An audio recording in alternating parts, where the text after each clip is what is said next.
Hey everybody, welcome back to my channel. I am so glad you're here today. Today is Monday, March 17th. Happy St. Patrick's Day.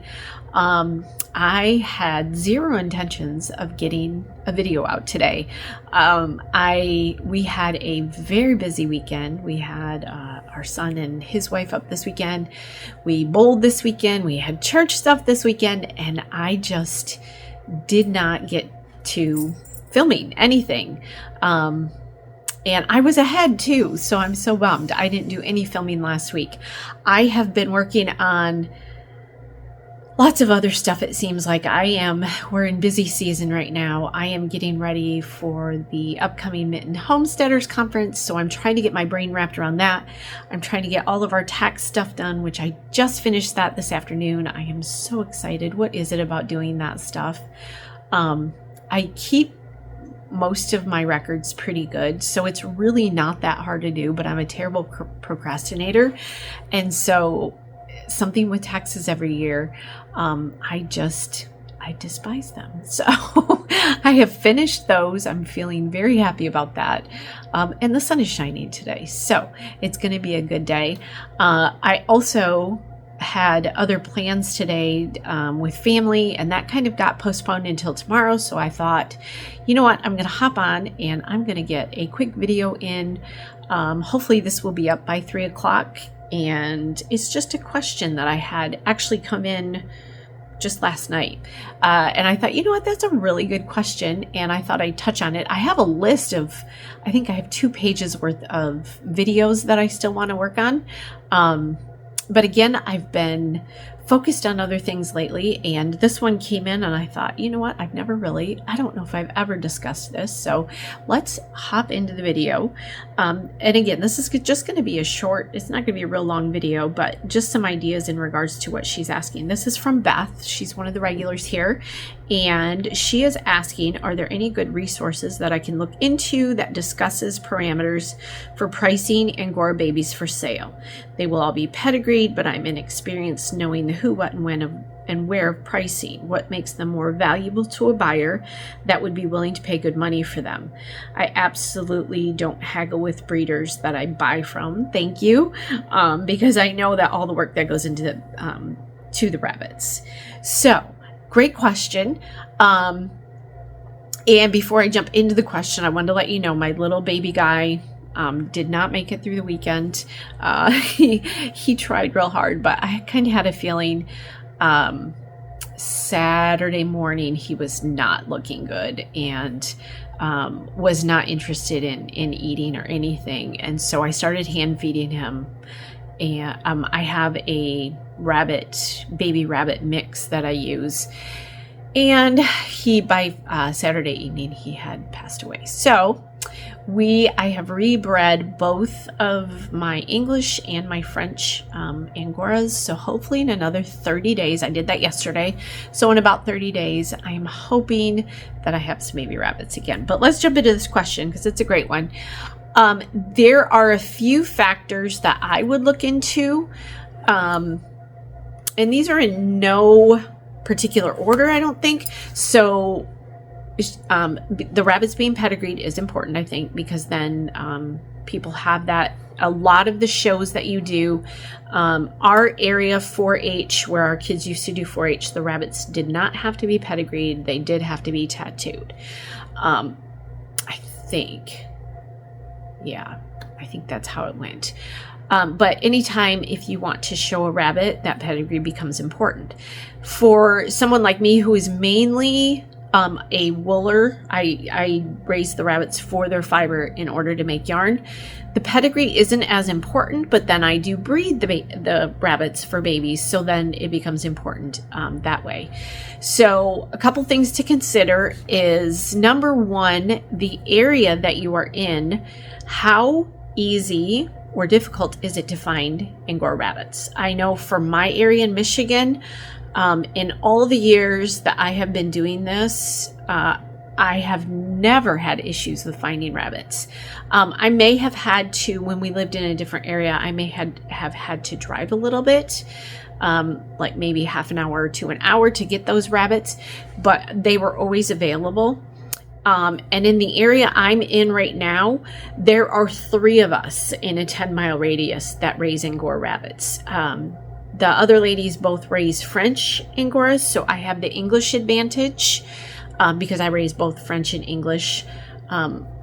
I have a couple of German Angoras, but I don't breed them because I don't have a male right now. So that's what I am doing. So that's one thing to look at, is what in your area, how easy is it for people to find rabbits that are pedigreed? The other thing you're going to look into, and that comes into play with, I was talking to another friend, and it may have been the one up here local to me. And we were talking about this question, this exact same thing. And she said that she had heard from another friend, I think that she did a show with or something, and it was in another state, that she is charging like over $400 for her French Angoras because she's the only one in quite a wide area that is raising them. So I haven't looked, like if you go on to the the American Rabbit Breeders Association, is it ARBA, or the one of the websites there, they usually have a listing of breeders in there. That would be one good way to start, just to see where you're at, doing a Google search to see Angora rabbits around you. The National Angora Rabbit Breeders is the other one that I was thinking of, and see how many breeders are around you that people have to choose from, I guess. So that would be the one thing that I would look at. The other thing is color and a fiber type is really, an important aspect of that. I had red English Angoras last year, and I charged $300 a piece for those. Because red is not a color that's easy to get. And that is one of those things that I did raise my prices for. Typically, all of my rabbits that I sell are right around $100 to $150, and those are pedigreed, either French or English. The reds I did charge more for. Another thing that you might decide to charge more for is if you are in showing your rabbits and you're winning lots of awards and stuff for your rabbits, whether it be fiber or whatever. That might be another reason to raise those prices. You can promote that. My rabbit won whatever in this class or this show, and that would be a good way to maybe raise those prices a little bit. Another thing to think about, when I sold to 4-H kids, or anytime I sell to 4-H kids, I typically drop at least $25 off my price. So I sell to 4-H kids. Back in the day, I used to sell them for like $25 or $50. I think last year I sold a 4-H one for just $75. So I usually give discounts for kids, using them for 4-H. And actually, I had a couple of them last year that I did that for. So that would be another thing that you would gauge your price on that. So colors, showmanship, winning, location, and who's around you selling those rabbits, that would all be something to take into consideration. I'm trying to think if there would be other stuff that would play into this. So just a minute, I have got to let a cat in because she is scratching my screen. Okay, you probably heard her picking at my door. She is ruining the screen on there. So, all right, where was I?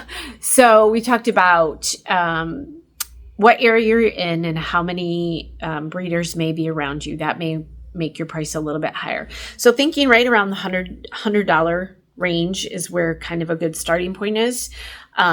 So again, area you're in, show quality rabbits. Those, if you have a rabbit that is winning big in the shows, then you could price it up a little bit more. Color of the rabbit, fiber colors, that will make a difference in the pricing, making that a little bit higher. If you're selling baby rabbits compared to older rabbits. So my red Angoras did not all sell right away, and I did end up decreasing them. So I ended up putting them at $150 each. I sold and that was because they were getting older. I just sold one here in January. So she would have been, let's see, they were born in May last year, I think, or April. So she was almost a year old. And so that reduced my pricing on that 300 because of age. So that would be something else to take into consideration. So yeah, those are the main things that I would look at and see. Those would be the top, what is there, 3 of them that I could think of that would make you want to maybe raise your prices a little bit more or keep them at that. Again, right around $100 to $200 is a great starting range. And then color, show quality, age, and availability. I guess there's 4 that I would consider in regards to pricing them either higher or a little bit lower, if that makes sense. So I think I answered that question. I hope you guys enjoyed this video. I hope you had a fantastic day today, and I hope you get to create something. I'll see you next time.